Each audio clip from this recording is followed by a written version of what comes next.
Hey, salut tout le monde, tout de suite le manga du jour.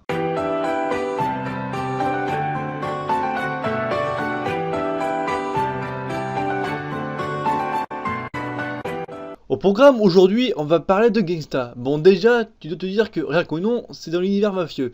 Je te répondrai que oui, mais dans un autre, je te dirai que non. Putain, je vous jure, c'est pas parce que c'est de la mafieux que c'est tout pourri et que c'est nul. Stop les clichés à la con. Clichés, ancienne vidéo, tu piges. Ouais, je sais, je suis chiant avec ça, hein. Bon, dernière fois, promis, hein. Bon bref, au lieu de chialer dans ton coin, je te propose qu'on parle d'une merveille, c'est-à-dire Gangsta. Bon d'accord, faut d'abord que je te le présente, hein. Gangsta est un manga écrit et dessiné par Koshike en 7 volumes, puis édité par l'éditeur français Glénade depuis janvier 2014. Il a connu son adaptation d'anime, et j'aimerais tellement pas vous dire qu'il a animé. Oh que si, t'as bien compris, je te parle du studio Manglobe. Tu sais, c'est lui qui a fait Hitman Wonderland et Samurai Champloo et bien d'autres. Et tu sais que c'est lui qui a fermé ses portes. Oui, car elle a été en faillite et depuis, ils ont mis la clé sur la porte. Bon sang, comment un studio pareil peut fermer ses portes avec les animes de malade? En plus, l'animation n'est pas dégueulasse, elle est carrément bonne, putain. Moi, tu sais quoi, j'en ai marre. J'ai envie de me casser et d'aller les voir ces gars et de dire putain, allez jouer au loto. La vie est dure, hein. Bon, j'arrête de chialer et je continue, hein. L'adaptation d'anime a débuté en juillet 2015 et se finit en octobre 2015. D'ailleurs, ils ont fait un opening qui déchire au passage. Bon, pour ma part, j'ai acheté le manga, mais seulement 4 tomes, donc je pourrais malheureusement pas parler de la fin. En même temps, je pense que peu de personnes la connaissent, donc c'est pas trop un poids. Mais je vous promets, je les aurai tous. Bon, passons l'histoire. On va suivre deux personnages, ils se nomment Nicolas Brown et Warwick Arcangelo. Tu vois déjà que l'univers ne tourne pas autour du Japon. Tous les deux ont créé une organisation de services en tout genre. Je te fais le topo.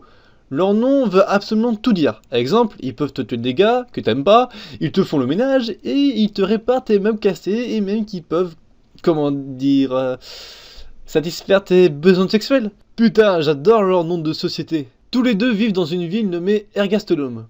C'est une ville remplie de mafieux et de gangs. Ça rigole moins du coup, hein? Mais un jour, il rencontra une prostituée qui se nomme Alex. Bon, j'imagine que j'ai pas besoin de vous dire ce que c'est une prostituée. Si, alors c'est une... De plus, elle avait un petit copain, mais par les événements qui suivent, elle finit par le tuer.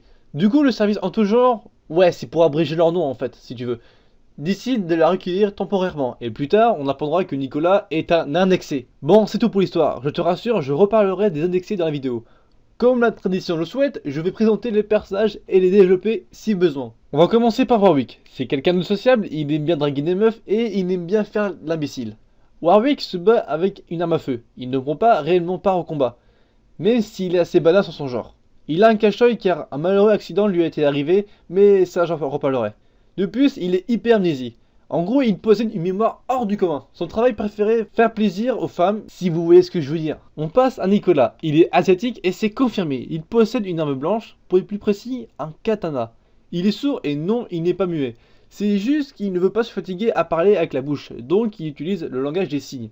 Pour lui, c'est trop fatigant de parler et c'est chiant et il possède un regard perçant. En gros, il peut lire sur tes lèvres et comprendre ce que tu dis. Nicolas est cruel envers ses ennemis. Dès qu'il affronte un adversaire, il se donne tout. Mais il fait preuve de gentillesse à partir du moment où on le fait pas chier. Nicolas est aussi un indexé de rang A0. Mais j'en reparlerai plus tard. On passe à Alex. C'est une prostituée faisant partie du gang de Barry. Elle faisait sans cesse frapper par Barry, n'ayant nulle part où aller, elle resta avec lui. Puis un jour, quand Barry meurt, elle logea temporairement chez Warwick et Nicolas. Mais petit à petit, elle commence à perdre l'esprit. Mais Warwick est là pour la rassurer. Avec de diverses manières, si vous voyez ce que je veux dire. Dans la ville Ergastolum, il y a 4 parrains, donc ça veut dire qu'il y a 4 groupes de mafieux différents. Les groupes se nomment le clan Monroe avec pour chef Daniel Monroe, le clan Corsica avec pour chef Uranos Corkisa, le clan Cristagno avec pour chef Loretta Cristagno Amodio, et la guilde des crépusculaires Pocli avec pour chef Gina Polkly. Ouais, je sais, ça c'est compliqué tout ça, désolé. Chaque clan doit respecter les 3 lois. Et tu te demandes ce que c'est les 3 lois. Et je vais te le dire. Numéro 1, un crépusculaire, donc un indexé si vous voulez, ne peut porter atteinte à un humain, ni en restant passif exposé à un humain en danger ou menacer l'équilibre d'Ergastolum. Numéro 2, un crépusculaire doit obéir aux ordres qu'on lui donne à un être humain, sauf si de tels ordres entrent en conflit avec la loi numéro 1. Numéro 3, Un crépusculaire doit protéger son existence tant que cela n'entre pas en conflit avec la loi numéro 2 et la loi numéro 1. C'est compliqué, hein? Comme quoi, c'est juste pas un manga où on s'entretue simplement. Tout est réfléchi et ce qui fait Gangsta un très bon manga. Après avoir parlé du concept du manga, on va se pencher plus loin maintenant. Que sont les indexés et pourquoi sont-ils hyper mal vus? Tout d'abord, les indexés ne sont pas considérés comme des êtres humains. Vous avez pu le constater avec les 3 lois. En gros, ce sont juste des bêtes féroces qui ne peuvent survivre qu'avec des médicaments qui s'appellent le cérébrum. Un indexé ne peut pas survivre sans ces médicaments, sinon il meurt. De plus, ces médicaments ne se vendent pas, donc ils les achètent soit au marché noir ou chez un médecin illégal.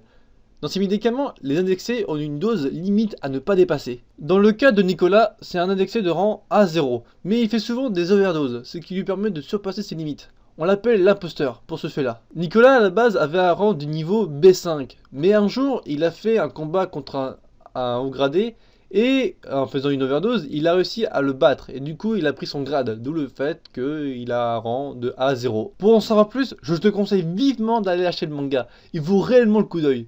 Je dis ça car ce n'est pas facile de parler de ce manga sans spoiler. Il faut savoir que les indexés jouent un rôle principal dans ce manga. On ne parle pas que de drogue ou de violence ou autre, on voit aussi une injustice envers les indexés qui sont entre autres des assassins non humains. A la base, Nicolas et Warwick se connaissent depuis tout petit. Warwick était issu d'une famille riche et donc il était protégé par un garde du corps, c'est-à-dire Nicolas. Nicolas étant petit était un enfant non désiré et n'a donc rien appris, il est analphabète.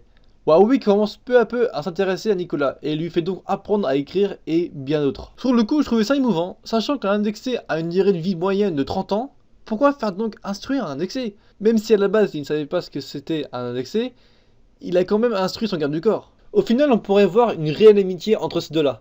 Sauf que c'est bien plus compliqué que ça. Par des événements que je ne tiens pas à dévoiler, ils ne sont pas réellement amis. Warwick tient à ce qu'un jour Nicolas meure, et ça Nicolas c'est ça, mais il en a rien à foutre. Vous avez vu comment ça casse l'ambiance d'un coup? Même si Gangsta est à la base un manga très sombre et rempli d'injustice, on oublie souvent grâce à son humour présent. En effet, son humour est tellement présent qu'on oublie presque que c'est un manga dramatique, et c'est réellement bien joué. Bon, sur le coup, je ne parlerai pas d'Alex, car même après 12 épisodes, on ne sait peu d'elle, et le seul moyen c'est d'acheter le manga. Je l'ai tellement dit de nombreuses fois qu'on dirait que je fais un placement de produit. En tout cas, si vous aimez d'avoir de très bons personnages principaux bien badass, avec un côté dramatique et d'humour, il est à vous. Mais sinon, passez votre chemin.